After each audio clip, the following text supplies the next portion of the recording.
Today, Isabel Mebarak Ripoll, professionally known as Shakira, is celebrating her birthday of 47 years old. She was born on 2nd of February in 1977. She is a Colombian singer and songwriter who was born and raised in Barranquilla.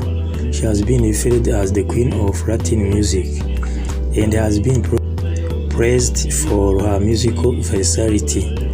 She made her recording debut with Sony Music Colombia at the age of 13, following the commercial failure of her first two albums, Magia released in 1991 and Peligro released in 1993. She rose to prominence in Hispanic country with her next album, Pies Descalzos, in 1995, and Dónde Están los Ladrones, released in 1998. She entered the English language market with